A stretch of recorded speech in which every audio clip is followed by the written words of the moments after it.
रखुमाई विठ्ठलापासून थोड्या अंतरावर का उभी आहे? जाणून घेऊयात लोकपरंपरेतील एका भावपूर्ण कथेमधून. खूप वर्षापूर्वी द्वारकेच्या सुवर्ण नगरीत भगवान श्रीकृष्ण आणि माता रुक्मिणी आनंदाने राज्य करत होते. श्रीकृष्णांच्या राजवाड्यात नेहमी ऋषी, मुनी, संत, विद्वान आणि भक्तांची वर्दळ असे.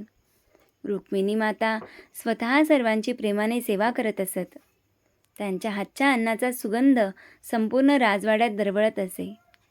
श्रीकृष्ण आपल्या भक्तांच्या भेटीत, त्यांच्या सुखदुःखात आणि धर्मरक्षणाच्या कार्यात सदैव व्यस्त असत. रुक्मिणीला आपल्या प्रभूचा हा स्वभाव माहिती होता, पण कधीकधी तिला वाईट वाटे की कृष्ण सर्वांवर इतके प्रेम करतात की स्वतःच्या कुटुंबाकडे लक्ष देण्यासाठी त्यांना वेळच मिळत नाही. तरीही ती मनातला भाव व्यक्त करत नसे. एक दिवस महान तपस्वी ऋषी दुर्वासा द्वारकेत आले. त्यांचा स्वभाव अत्यंत कठोर होता. लहानशी चूक झाली तरी ते शाप देत असत. पण श्रीकृष्ण आणि रुक्मिणी यांनी त्यांचे अत्यंत आदराने स्वागत केले. दुर्वासांनी भोजन केले आणि प्रसन्न झाले. मग त्यांनी श्रीकृष्ण आणि रुक्मिणीची परीक्षा घेण्याचे ठरवले. ते म्हणाले, जर तुमचे माझ्यावर खरे प्रेम असेल तर माझा रथ तुम्ही दोघांनी स्वतः ओढायचा. श्रीकृष्ण क्षणाचाही विलंब न करता तयार झाले. रुक्मिणीही हसत तयार झाली. दोघेही अनवाणी पायांनी रथ ओढू लागले. उन्हाचा तडाखा वाढत होता. धुळीने अंग माखले होते. रुक्मिणीच्या पायातून रक्त येऊ लागले, पण ती काही बोलली नाही. तिला वाटत होते की ऋषी सेवाच ही परमेश्वराची सेवा आहे. खूप वेळानंतर रुक्मिणीला तीव्र तहान लागली. तिचे ओठ कोरडे पडले. तिची अवस्था पाहून श्रीकृष्णांना तिची दया आली. त्यांनी आपल्या चरणाच्या अंगठ्याने पृथ्वीला स्पर्श केला आणि तेथून गंगेप्रमाणे निर्मळ जलधारा प्रगट झाली. श्रीकृष्णांनी प्रेमाने ते पाणी रुक्मिणीला दिले. रुक्मिणीने ते पाणी पिले आणि तिला शक्ती आली. परंतु ऋषी दुर्वासांना वाटले की त्यांच्या परवानगीशिवाय पाणी पिणे म्हणजे त्यांचा अपमानच आहे.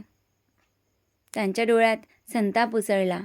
त्यांनी रुक्मिणीकडे पाहिले आणि कठोर स्वरात म्हणाले, तुम्ही दोघे काही काळ एकमेकांपासून दूर राहाल. क्षणभर वातावरण स्तब्ध झाले. रुक्मिणीच्या डोळ्यात अश्रू आले. श्रीकृष्ण शांत होते.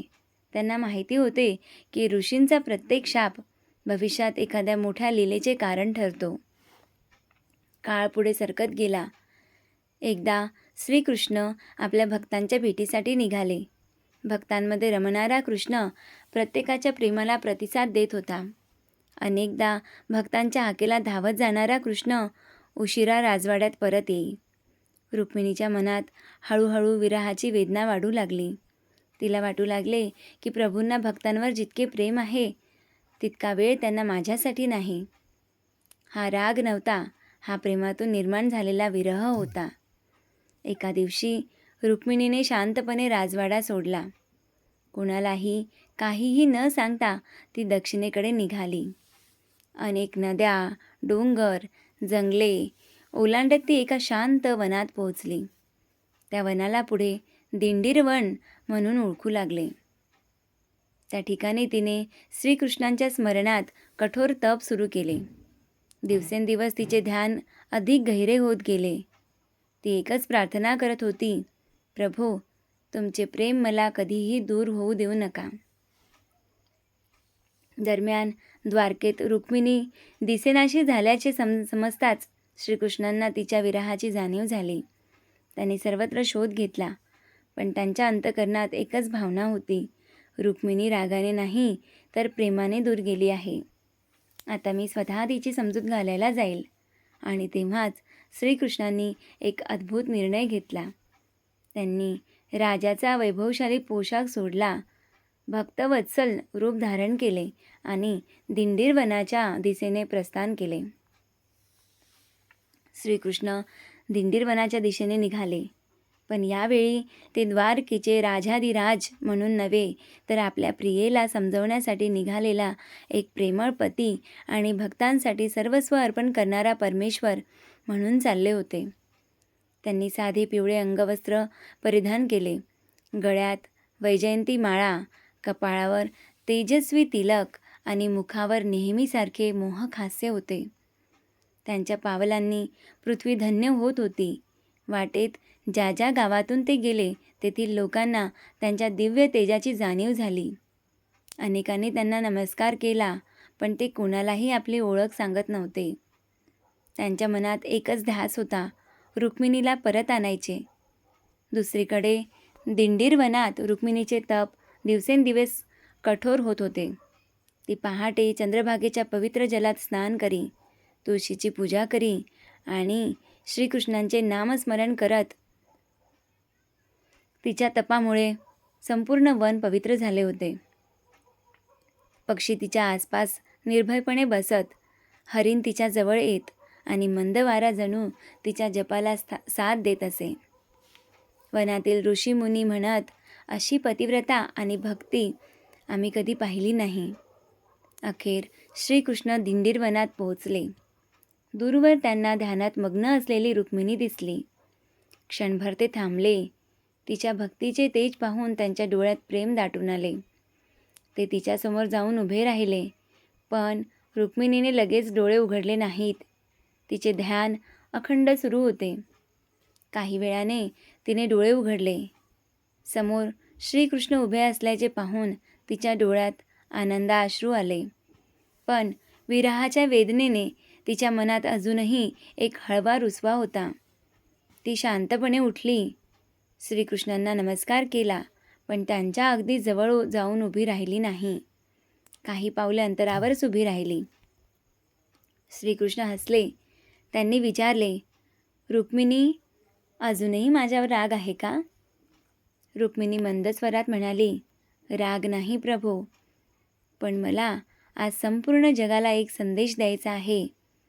प्रेम म्हणजे केवळ एकत्र उभे राहणे नाही. प्रेम म्हणजे विश्वास, समजूतदारपणा आणि एकमेकांचा आदर. तुम्ही भक्तांसाठी आहात हे मला माहिती आहे, पण मी तुमच्या कार्यात कधी अडथळा आणणार नाही. हे शब्द ऐकून श्रीकृष्णांच्या मुखावर समाधान उमटले.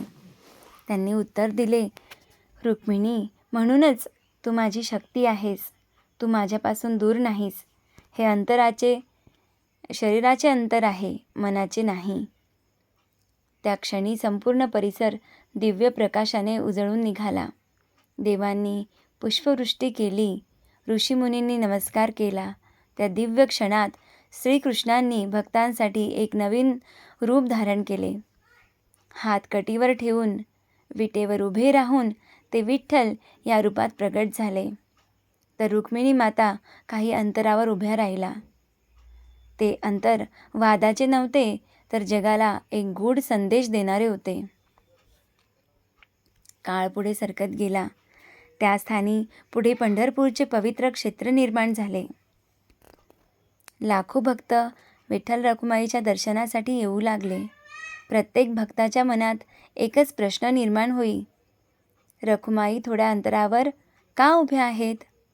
वारकरी संत त्यांना हसून उत्तर देत, हे अंतर मनाचे नाही, तर प्रेमाचे महत्त्व समजावणारे आहे. संसारात कधी मतभेद होतात, रुसवे फुगवे होतात, पण प्रेम, विश्वास आणि आदर टिकला तर नाते कधीच तुटत नाही. त्या दिवसापासून पंढरपूरच्या पवित्र भूमीवर विठ्ठल आणि रखुमाई या दोघांचे दर्शन भक्तांना मिळू लागले. विठ्ठल विटेवर हात कटीवर ठेवून उभे राहिले आणि रखुमाई काही अंतरावर उभ्या राहिल्या. अनेक भक्तांच्या मनात प्रश्न निर्माण होऊ लागला, माता रखुमाई प्रभूंपासून इतक्या दूर का उभ्या आहेत? तेव्हा त्या भागातील ऋषी, संत आणि वारकरी प्रेमाने सांगत, हे अंतर दुराव्याचे नाही, तर प्रेमाची खरी ओळख करून देणारे आहे. वर्षानुवर्षे हजारो भक्त पंढरपूरला येत राहिले. काहींनी विठ्ठलाकडे आपले दुःख सांगितले, काहींनी रखुमाईच्या चरणी डोके ठेवले. पण ज्याने दोघांचे शांतपणे दर्शन घेतले त्यांना एक गोष्ट नक्की जाणवली. दोघांच्या नजरा एकमेकांकडे प्रेमानेच पाहत आहेत. शरीराने थोडे अंतर असले तरी मनाने ते कधीच वेगळे नाहीत. असे म्हणतात की एकदा एका लहान मुलाने आपल्या आईला विचारले, आई, विठ्ठल आणि रखुमाई जवळजवळ का उभे नाहीत? आईने त्याला मंदिराबाहेर नेले. समोर चंद्रभागा नदी शांतपणे वाहत होती. ती म्हणाली, बाळा, नदीचे 2 किनारे वेगळे दिसतात, पण दोघे मिळूनच नदीला आकार देतात. तसेच विठ्ठल आणि रखुमाई आहेत. ते दूर दिसतात, पण त्यांचे प्रेम अखंड एकरूप आहे. मुलाच्या चेहऱ्यावर समाधान उमटले. वारकरी संत या प्रसंगाचा आणखी एक सुंदर अर्थ सांगतात. विठ्ठल म्हणजे कर्तव्य, तर रखुमाई म्हणजे करुणा. विठ्ठल भक्तांची वाट पाहत उभे आहेत, तर रखुमाई प्रत्येक भक्तांवर मायेची सावली धरून उभे आहेत. जीवनात कर्तव्य आणि करुणा दोन्ही आवश्यक आहेत. फक्त कर्तव्य असेल तर मन कोरडे होईल आणि फक्त माया असेल तर जीवनाला दिशा मिळणार नाही. म्हणूनच मंदिरात दोघेही वेगवेगळ्या ठिकाणी उभे राहून भक्तांना संतुलित जीवनाचा संदेश देतात. काही लोक परंपरामध्ये असेही सांगितले जाते की रखुमाईने स्वतः थोडे अंतर ठेवले, जेणेकरून प्रत्येक भक्ताला विठ्ठलाच्या चरणी जाण्यासाठी जागा मिळावी. मी जर अगदी प्रभूंच्या जवळ उभी राहिले तर भक्तांना त्यांच्या चरणाशी मनमोकळेपणाने बोलता येणार नाही, असा तिचा मातृभाव होता. म्हणून ती आईसारखी थोडी मागे उभी राहिली आणि प्रत्येक भक्ताला विठ्ठलापर्यंत पोहोचवण्याचा मार्ग खुला करून दिला. म्हणूनच वारकरी प्रेमाने म्हणतात, विठ्ठल बाबा आहेत तर रखुमाई आई आहे. बाबा आधार देतात तर आई मायेने कवेत घेते. काळ पुढे सरकत गेला. संत नामदेव आले. त्यांनी विठ्ठलाशी मित्रासारखे बोलले. संत ज्ञानेश्वर आले. त्यांनी विठ्ठलात संपूर्ण विश्व पाहिले. संत तुकारामांनी अभंगातून विठ्ठलाचे गुणगान केले. संत जनाबाईंनी रखुमाईला आई मानून तिच्याशी मनमोकळ्या गप्पा मारल्या. प्रत्येक संताने या अंतराचा वेगळा अर्थ सांगितला, पण सर्वांनी एकच निष्कर्ष दिला, प्रेमात स्वार्थ नसतो, प्रेमात विश्वास असतो. आजही लाखो वारकरी आषाढी आणि कार्तिकी वारीत पायी चालत पंढरपूरला जातात. कित्येक दिवसांचा प्रवास करून जेव्हा ते मंदिरात पोहोचतात तेव्हा विठ्ठल रखुमाईचे दर्शन घेताच त्यांचे डोळे पाणावतात. त्यांना त्या अंतरात दुरावा दिसत नाही, दिसते ते केवळ प्रेम, त्याग आणि समर्पण. आजच्या काळात या कथेचा संदेश अधिक महत्त्वाचा आहे. छोट्या छोट्या कारणांवरून नाती तुटताना दिसतात. मोबाईल, सोशल मीडिया आणि व्यस्त जीवनामुळे एकाच घरात राहूनही माणसे मनाने दूर जात आहेत. पण विठ्ठल आणि रखुमाई शिकवतात की मतभेद असू शकतात, पण मतभेद नसावेत. थोडे अंतर आले तरी प्रेम, संवाद, आदर आणि विश्वास जिवंत असेल तर नाते कायम टिकते. म्हणूनच पंढरपुरातील रखुमाई विठ्ठलांपासून थोड्या अंतरावर उभ्या असल्याचे दृश्य हे केवळ मूर्तीची मांडणी नसून भक्तांना आयुष्यभरासाठी दिलेला एक सुंदर संदेश आहे.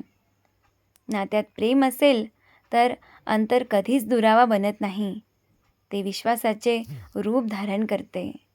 जय जय विठ्ठल रखुमाई.